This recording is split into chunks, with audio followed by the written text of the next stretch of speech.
వచ్చేటప్పుడు మీ గురించి మాట్లాడినప్పుడు కూడా మీరు కరతాళతో కార్యక్రమం చేపట్టారు. Thank you. ఆంధ్రుల అందాల అతి సుందర బంగార ముద్దుల నటులలో నటుడు తెలుగు మా తల్లికి ముద్దుల కొడుకు విశ్వవిఖ్యాత నట సార్వభౌమ నటరత్న నందమూరి తారక రామారావు గారు. ఆ మహానుభావుడు అంటే మనకి ఎంతో. సార్ 83 నుంచి ఎప్పుడు కూడా 2004 వరకు 100% ఓట్స్ టీడీపీకి పడ్డ గ్రామం సార్. ఆ తర్వాత కూడా 70-80% ఎప్పుడు కూడా 1700-2000 మెజారిటీ వస్తున్న గ్రామం సార్. ఈ గ్రామానికి కోడెల శివప్రసాద్ గారి ఆధ్వర్యంలో ఎంతో అభివృద్ధి కార్యక్రమాలు జరగడం కూడా జరిగింది. అలాగే జరిగింది. ఆ రోజు 6 నెలల క్రితం శపథం చేసిన తర్వాత ఈ గ్రామానికి ముఖ్యమంత్రిగా మన ప్రీతం నేత నారా చంద్రబాబు నాయుడు మిమ్మల్ని చూడటానికి రావడం అనేది ఎంతో సంతోషంగా ఉంది. ఈ కార్యక్రమాన్ని ఇంత ఘనంగా ఆదరణ అక్క చెల్లెలు అన్నదమ్ములందరూ కూడా కొంచెం ప్రమాణం చేస్తూ నమస్కారం తెలియజేస్తున్నాను. అదేవిధంగా ప్రతి నెల ఒక జిల్లా పర్యటన పెట్టుకోవడం జరిగింది. మరి ఎన్టీఆర్ భరోసా పింఛన్ కార్యక్రమాన్ని ప్రజల దగ్గరికి వెళ్ళి అమలు చేయడానికి మన ప్రీతం నేత ముఖ్యమంత్రిగా ప్రజల్లోకి రావడం జరిగింది. ఈ విధంగా ప్రజలకు రావడం వల్ల ప్రభుత్వ అధికారులు యంత్రాంగం మొత్తం కూడా ప్రజల మధ్యకు చేరుకొని వారికి ఏం కావాలో అవసరం అక్కడే తీర్చడానికి. మామూలుగా అయితే ఏదో ఆఫీసెస్తో నడిపించవలసిన కార్యక్రమం ఇలా చేయడం అనేది ఎంతో ఆనందించాల్సిన విషయం. దానికి మీ తరఫున నా తరఫున అందరి తరఫున ముఖ్యమంత్రి గారికి ధన్యవాదాలు తెలియజేసుకుంటా ఉన్నాను. 6 నెలలు అవుతా ఉంది మన ప్రభుత్వం వచ్చి. 92% పైగా పోటీ చేసిన సీట్లన్నింటిలో కూడా కూటమి ప్రభుత్వం విజయం సాధించడం జరిగింది.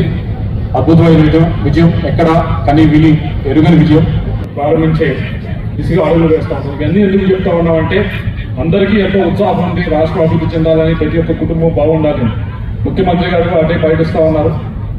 కూటమి ప్రభుత్వం అటే పయనిస్తాం.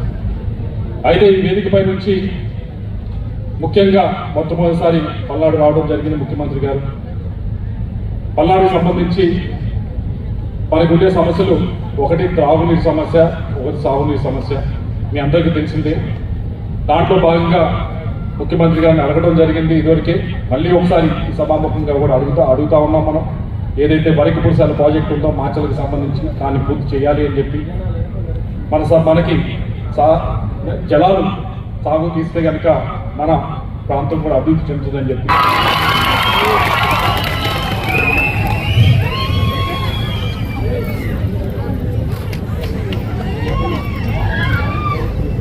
వచ్చినప్పటి నుంచి చూస్తున్నా మీ ఉత్సాహం, మీ అభిమానం చూస్తే నేను ఎంత ఎక్కువ పనులు చేసినా తక్కువ అవుతాయి అంత అభిమానం చూపించారు. ఈరోజు నేను ఎలమంద గ్రామానికి వచ్చినప్పటి నుంచి చూస్తున్నా మీ ఉత్సాహం, మీ అభిమానం చూస్తే నేను ఎంత ఎక్కువ పనులు చేసినా అవి తక్కువే అవుతాయి అంత అభిమానం చూపించారు. గ్రామస్తులందరూ ముందుకు వచ్చారు.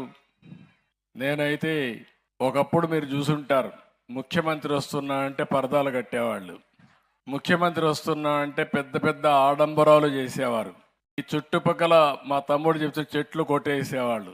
చెట్లు పెట్టాలి, ఎప్పుడన్నా ఒక ప్రజాప్రతినిధి ఆదర్శ నేత వస్తే. అట్లా కాకుండా చెట్లు కొట్టేసేవాళ్ళు. హెలికాప్టర్లో పోయినా కూడా చెట్లు నరికేసేవాళ్ళు. ఏం చేస్తాయో నాకు తెలియదు అప్పట్లో. ఇంకో పక్కన ఎక్కడెక్కడి నుంచో మనుషులు తోలుకొచ్చి బలవంతంగా కూర్చొని పెట్టేవాళ్ళు. పారిపోతా ఉంటే కందకాలు దివేవాళ్ళు చుట్టూరు పారిపోకుండా. ఇలాంటి చాలా వింతలు, విచిత్రాలు చాలా చూసాం. ఈరోజు నేను వచ్చింది సాదా సీదాగా ప్రజల ముఖ్యమంత్రిగా, మీ స్నేహితుడుగా, మీ హితోభిలాషిగా ఇక్కడికి వచ్చానని చెప్పి మీ అందరికీ తెలియజేస్తున్నా. నేను వచ్చింది మీ స్థితిగతులు తెలుసుకోవడానికి వచ్చాను. మీ కష్టాల్లో, బాధల్లో భాగం పంచుకోవడానికి వచ్చాను. అధికార యంత్రాంగాన్ని కూడా సమాయత్తం చేసి ప్రతి ఒక్కరికి న్యాయం చేపించే దిశగా పనులు చేయడానికి వచ్చాను. మీ ముఖాల్లో ఆనందం చూడడానికి వచ్చాను. 5 సంవత్సరాల్లో ఈ ఊర్లో ఎవరు నవ్వి ఉండరు. నవ్వితే కూడా ఆ రోజు ఉండేవాళ్ళు మీ మీద కేసులు పెట్టేవాళ్ళు. నవ్వడానికి కూడా స్వేచ్ఛ లేని పరిస్థితి, బయట పోవడానికి కూడా విధి లేని పరిస్థితి. అక్కడి నుంచి ఈరోజు చూస్తే నేను ఒకటే ఆలోచిస్తున్నా, ఏ ఇంటిలో కష్టం వచ్చినా వాళ్ళ ఇంట్లో నేను ఒక ప్రాణ స్నేహితుడిగా ఉండి వాళ్ళని కాపాడుకుంటానని చెప్పి కూడా నేను మీకు తెలియజేస్తున్నా.